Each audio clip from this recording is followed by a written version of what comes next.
सभी को राम राम। आज रामचरितमानस एक पृष्ठ रोज का 9वां दिन है, तो हम सब सजग होकर अपना आसन बिछाएंगे, अपने परिवार के सभी सदस्यों को बहुत प्रेम से अपने पास बिठाएंगे, अपने गुरुदेव का ध्यान करेंगे, अपने माता पिता के चरणों में अपना प्रणाम करेंगे, अपने देवी देवता अपनी कुल देवी को प्रणाम करते हुए और आज की साधना, आज का पाठ प्रारंभ करेंगे। तो अपनी पुस्तक अपने हाथ में ले लीजिए और बोलिए श्री रामचंद्र की जय, पवन सुत हनुमान की जय, उमापति महादेव की जय।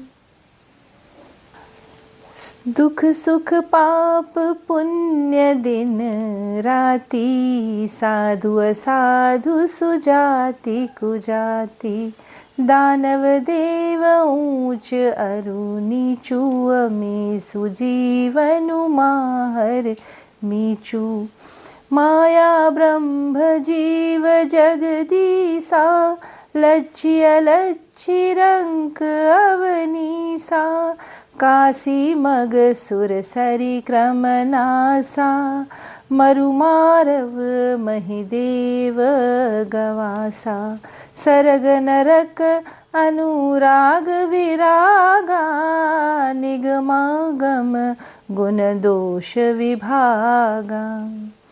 कहते हैं दुख और सुख, पाप और पुण्य, दिन और रात, साधु असाधु, सुजाति कुजाति, दानव देवता, ऊंच नीच, अमृत विष, जीवन मृत्यु, माया ब्रह्म, जीव और ईश्वर, संपत्ति और दरिद्रता, रंक और राजा, काशी और मगध, गंगा और नाशा, मारवाड़ मालवा, ब्राह्मण कसाई, स्वर्ग नरक, अनुराग और वैराग्य, ये सभी पदार्थ ब्रह्मा की इस सृष्टि में स्थित हैं। वेद शास्त्रों में इनके गुण और दोषों का विभाग कर दिया गया है, अर्थात वेदों ने इन्हें 2 भागों में बांट दिया है। राम श्री राम जय राम जय जय राम, श्री राम जय राम जय जय राम, जड़ चेतन गुण दोष में विश्व कीन्ह करतार, संत हंस गुण गहई पए परिहरि बारी विकार। विधाता ने इस जड़ चेतन विश्व को गुण और दोष दोनों को ही रचा है, किंतु जो संत होते हैं वे हंस के समान होते हैं। अब हंस का क्या गुण होता है?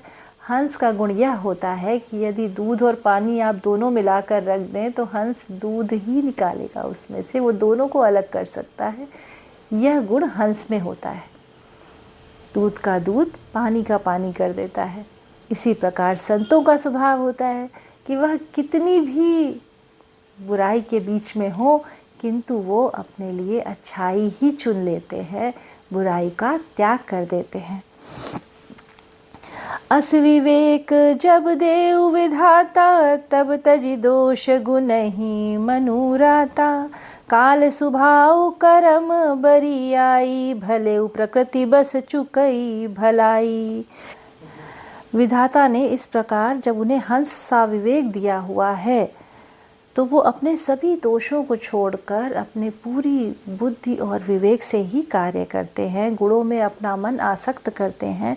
किंतु कभी कभी ऐसा भी होता है कि कर्म की प्रबलता होती है और भले लोगों से भी गलती हो जाती है। सो सुधारी हरिजन जिमि लेहि, दलि दुख दोष विमल जसु देहि, खलौ करहि भल पाई सुसंगु, मिटई न मलिन सुभाऊ अभंगु। भगवान के भक्त, जैसे भगवान का भक्त का स्वभाव क्या होता है कि जैसे ही अपनी गलती का एहसास होता है वह तुरंत भगवान से क्षमा मांग के अपनी गलती को सुधारने का प्रयास करते हैं। यही संत का स्वभाव होता है कि अगर गलती हो गई तो वह सजग होकर उसको ठीक करने के प्रयास में लग जाते हैं। किंतु जो दुष्ट होता है वह उत्तम संग पाकर भी भलाई करता नहीं, और अगर कभी उससे कुछ गलती हो भी जाए तो भी उसको उसका मलिन स्वभाव कभी मिटता ही नहीं है। भगवान के जो भक्त होते हैं जैसे उस चूक को सुधार लेते हैं, दुख और दोष को मिटाकर उसको निर्मल यश में परिवर्तित कर देते हैं, अर्थात अपनी बुराई को धीरे धीरे उसको बदल कर स्वयं को व्यवस्थित कर लेते हैं। किंतु जो दुष्ट होता है वह कभी कभी उत्तम संग पाकर भलाई तो करता है, किंतु अपने मलिन स्वभाव को कभी बदल नहीं पाता है, अपने को अच्छा करने की कोशिश में उससे हो नहीं पाती। इस प्रकार इस आज के पाठ में हमें यही समझ में आता है, यही संदेश प्राप्त होता है कि जो संत है वह अपने सभी अवगुणों को सुधार कर अपने आप में एक बदलाव लाते हैं और हमारे लिए एक प्रेरणा का विषय बनते हैं। किंतु जो असंत होते हैं, जो दुष्ट होते हैं, वे अपने स्वभाव से बहुत ज़्यादा वशीभूत रहते हैं और अगर उनसे संतों की संगत में कभी कभी उनसे अच्छे कार्य भी होते हैं, किंतु मूलतः उनका स्वभाव तो दुष्टता का ही रहता है। राम राम।